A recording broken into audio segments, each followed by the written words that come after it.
Good morning, YouTube. This is Dave Croft. Welcome to my Monday check-in for my 52 Qs vlog. This is my entry for week 9. The Q is called A Gallows Prayer, and we're going to be talking about that here in just a few minutes. But today, I want to talk about what to do, or rather what I do when I'm kind of in a creative slump, or when I have run out of creative gas. And this is really prescient to me right now because I'm in the middle, or I'm coming to the end of this really long project.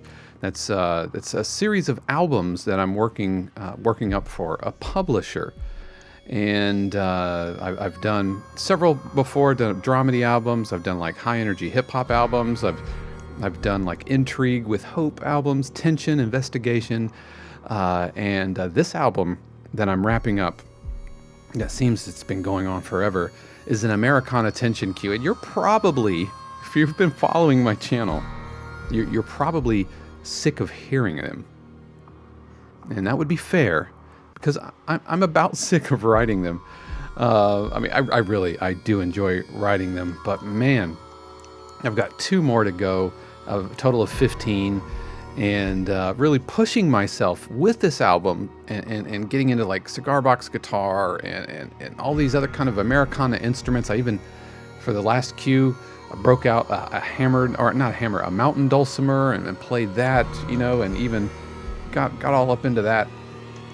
And it's kind of pushing me outside of what I normally do, which is just standard kind of investigation, tension-y or hip-hop cues and that kind of stuff. But this album has really kind of pushed me, which is great. But because I'm not a native guitar player, and I don't play fiddle and everything, and I don't want to do use a bunch of sample libraries.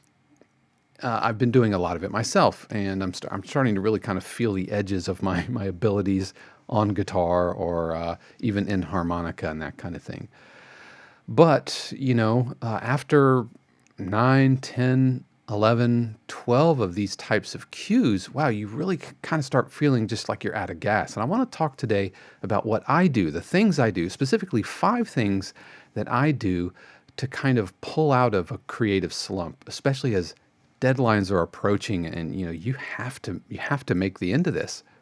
For this project, it's April 1st. Everything has to be delivered April 1st, so I don't have the luxury of just kind of putting it down and coming back at it a month later. But I want to talk about the 5 ways that I pull out of a creative slump, or the 5 things I do to help pull out of that kind of creative desert, that can happen when you're just really pushing through. The first thing is actually to take a break. Take a break. Just walk away. Your patience will be rewarded, as Alton Brown says on like Good Eats and that kind of thing. Just walk away. Go take a break and do something specifically non-musical, or do something. For me, it's video games, or it's time with Shannon, or we'll go out and go grab a coffee or something like that. But just walk away from the whole process. Because just sitting there and squeezing through typically doesn't yield the best results. And I have found that time away from sitting in studio, sitting in this chair with all this computer light at me and all of that. I mean, by its very nature, composing is somewhat of a solitary vocation. And so that can take a toll on your creative muse, on your creative output. And so just getting outside. I mean, I'm not a super outdoorsy person. Don't misunderstand me. I'm not telling you to go take a hike and go mountain biking or whatever. Now, if you want to, cool, awesome. It's just not me. But I'll go get a cup of coffee and just sit out on the back porch or something. So I think the most important thing you can do when you are feeling creatively out of gas is to walk away and just set it aside, even if it's for 5 minutes. I will often just, when I'm feeling empty, that's usually my trigger to go get another cup of coffee, go get a refill, And I'll ask Shannon, hey, do you need a warm up or something like that? Shannon being my wife, who is also very, very talented music director and also a graphic designer and musician, keyboard player, all of that. So just take a break. The second way, or the second thing that I do to help pull out of a creative slump is I listen to reference material. Not with the idea of copying, not with the idea of stealing ideas, but just for inspiration, finding little nuggets, listening to another composer, especially if it's in the same genre. And I have done my absolute fair share of referencing for this Americana Tension album. And I have listened to music by Bleeding Fingers on repeat. Specifically the Alaskan Bush People record. That's really, really good. And it's super inspiring. And I did discover that Bleeding Fingers, and I just didn't do my research, Bleeding Fingers is a group, it's a company, a group of composers, specifically Hans Zimmer's crew, and plugs into extreme music and all of that. So super talented, high end.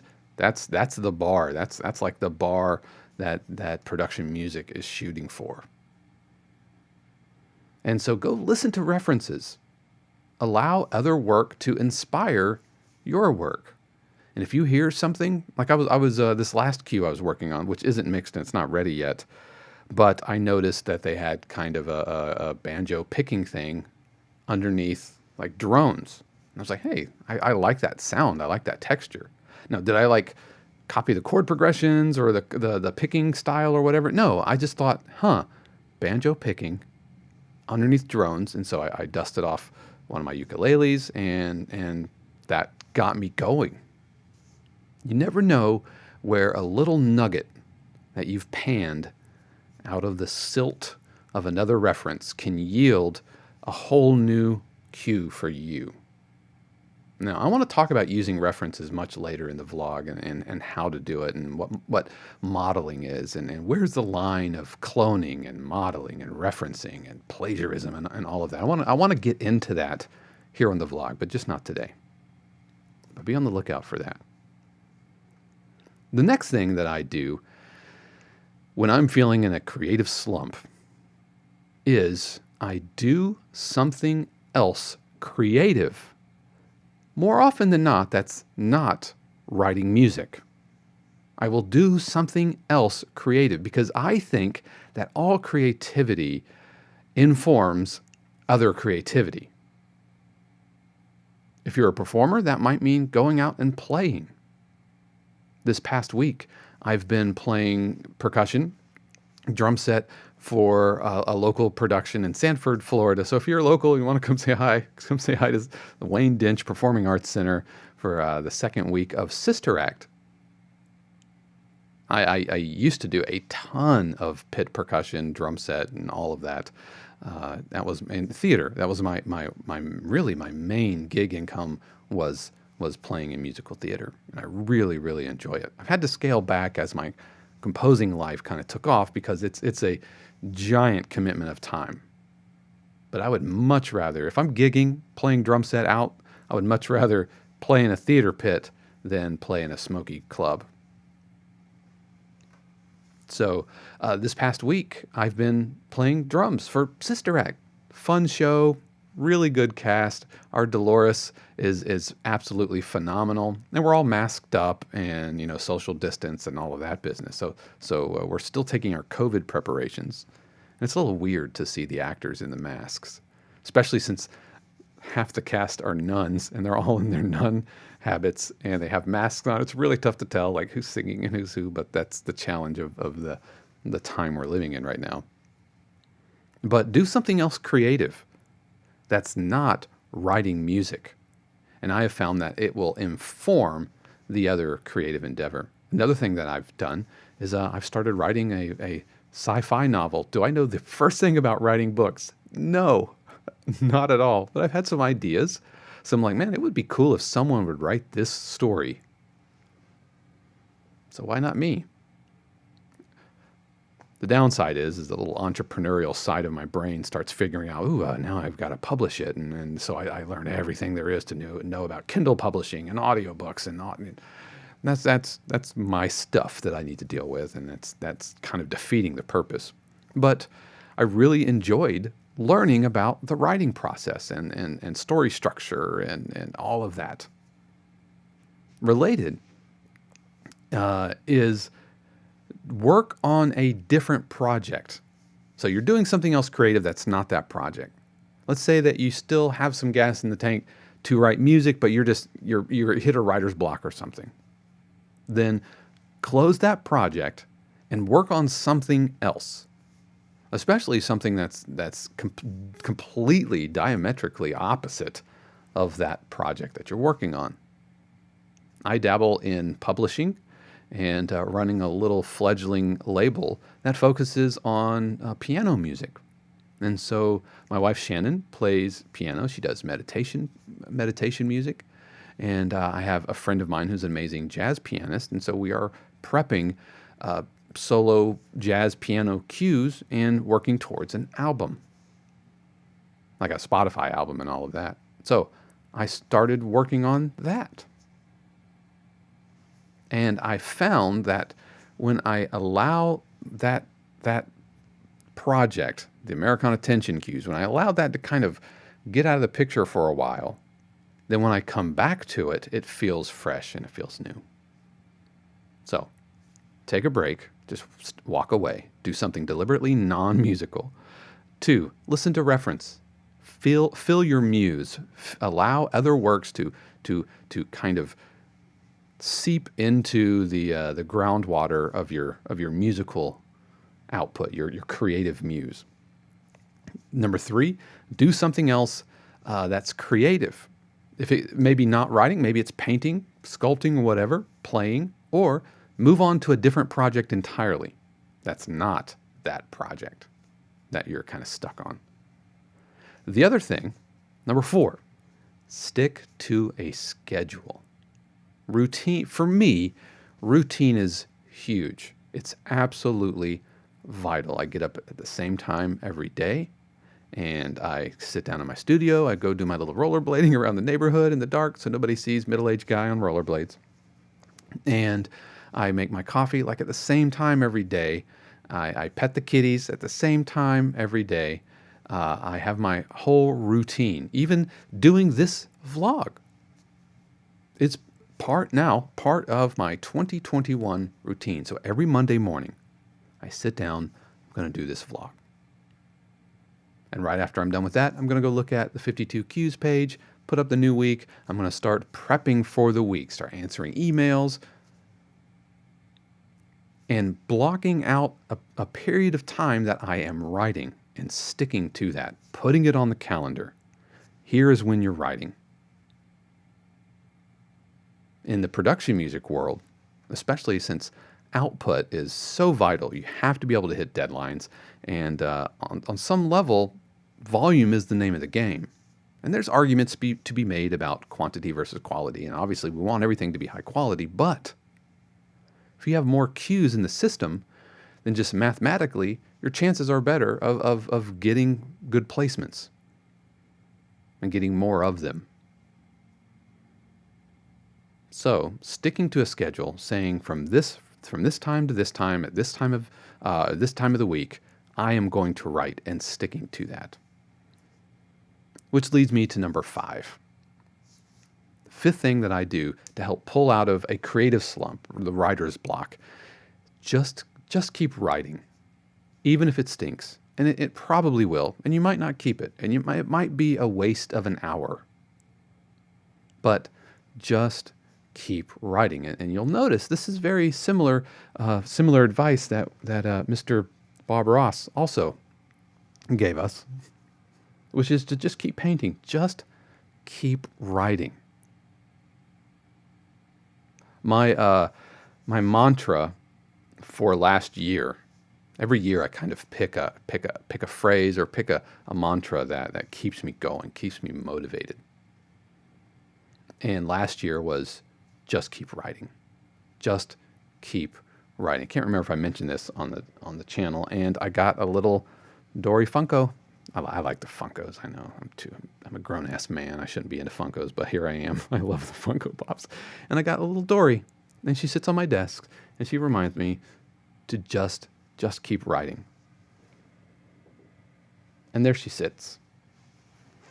And so just writing, even if it stinks, it's going to keep the process going. It's kind of like exercising. You know, you keep the blood flowing, and you're still improving your craft. You're still improving your proficiency in the DAW or whatever.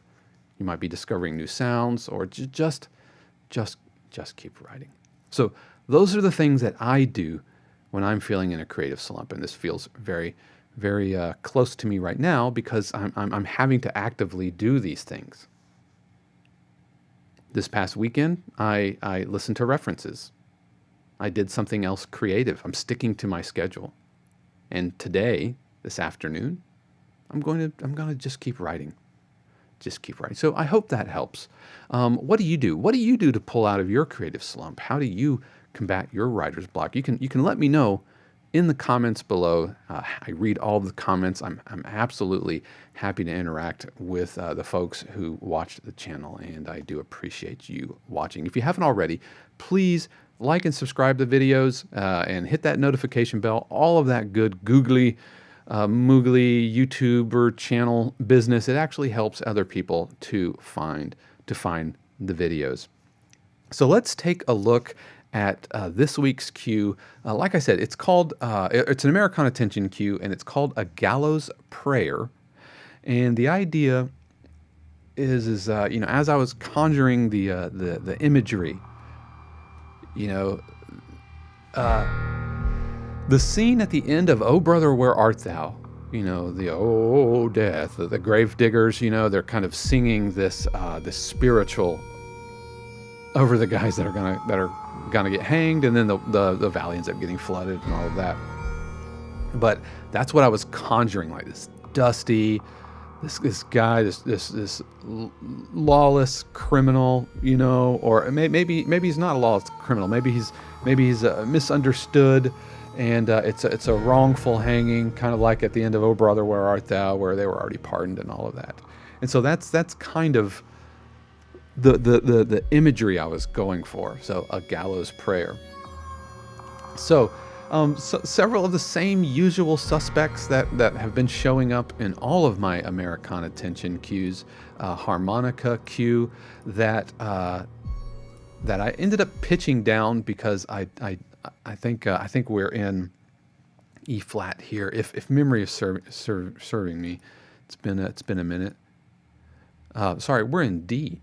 And so I took this and pitched it down.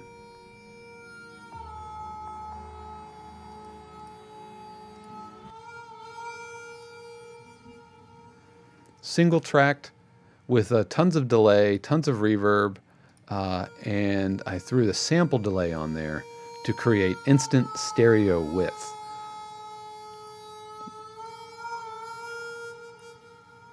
And that's something that I do quite often.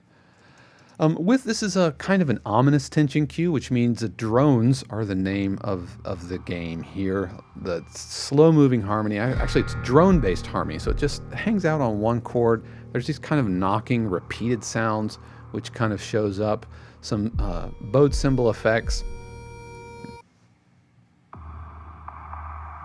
All right, so we have this another unfinished patch. Man, I am a creature of habit. Cigar box guitar.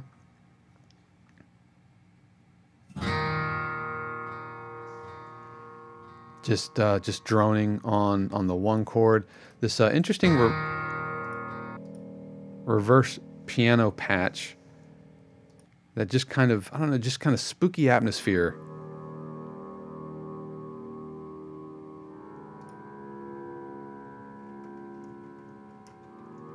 There we are. Okay, we were in E flat. I don't know why that's in oh, because this is the reason that's hanging out on a D. I'm like, I could have sworn this was an E flat. Because this is a gravity pack, in which case these are all different drones. Let me actually play this. All right, see, these are all different drones, and the left hand pitches.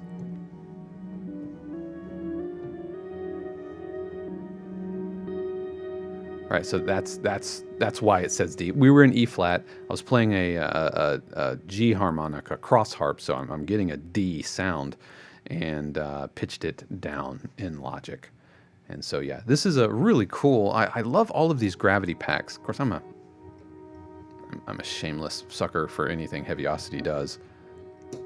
And so very cool pads.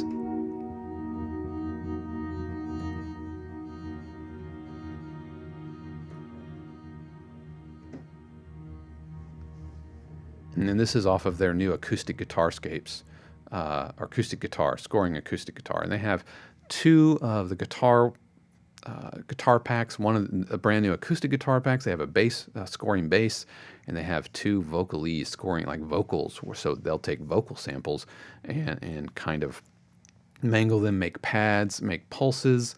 They will they'll use them to make little phrases that you can kind of use. And so if you're looking for really easy to use, sound great out of the box patches, I can't recommend those gravity packs, which uses their gravity engine. But gravity isn't necessarily required. Actually, it's not required. Another Evolution, an Evo patch from Spitfire. And I've talked about the Evo patches before. Standard piano. This is a grandeur patch mixed with a giant patch, just to give it that kind of roomy, spacey, big single low piano drones. This is another contact patch. Another acoustic guitars patch, high. And you can see here, it's sitting on the E. So this is determining the pitch, and this is determining which drone I'm actually hitting.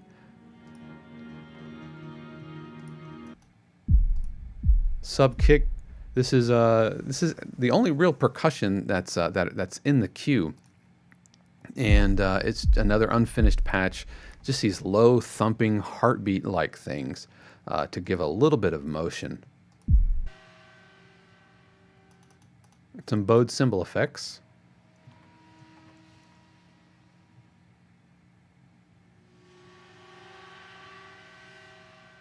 And it is a China cymbal. One of the challenges of writing drone cues is the phrasing, because you don't have a progression, you don't have phrasing, you don't have a big melody to help kind of tell you here are where the phrases are, and where those phrases are usually when an editor, or where an editor can edit.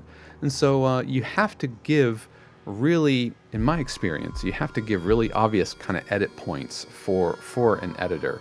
So I build these hits, these booms. Those are all in very predictable phrases. Very predictable phrases. Here at the end, have an orchestral riser. This is from Symphobia, with a Colenio hit at the end.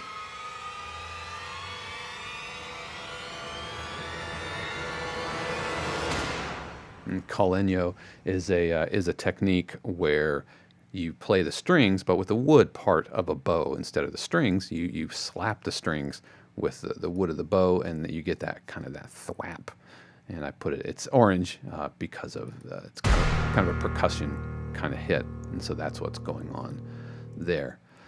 So that is a Gallows Prayer, kind of a macabre type of a cue, but that's what this whole album is about. It's Americana tension. It's tension cues with folk instruments and folk sounds and that kind of thing. So that is what was going on in my studio last week. So yeah, upcoming here on the channel on March 19th, I will be hosting a live feedback session and listening to your cues and providing live feedback. If you want to participate in that, head over to the 52 Cues Facebook group. There is a post and an announcement, and just post your cue there. And on March 19th at 4 p.m. Eastern, I will be listening to those cues and providing feedback. If you can't attend live but still would like me to provide some feedback, you can still make that post or put your cue up at the 52 Cues Facebook group, and I'll listen to it, and you can watch the archive later. This is something that I think, I don't know, maybe nobody's interested in it, but it's something that I do all the time for students at Full Sail, and I wanted to give that opportunity in case you're interested in music libraries or production music and would like some feedback on that. Also, I want to thank all of my patrons for helping make this channel possible.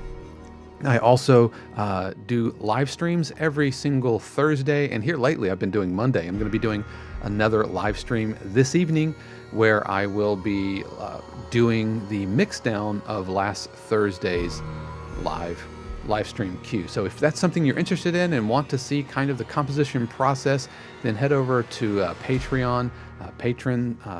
The patron level is just $1 a month, and I post information and everything that goes onto the channel goes onto the Patreon page, and you can have access to the live stream and asking questions, getting involved over there.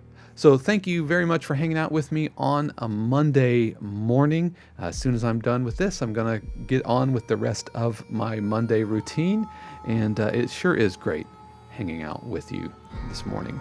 So I hope you have an amazing week 10 of 2021, and I will see you next time. Until then, peace.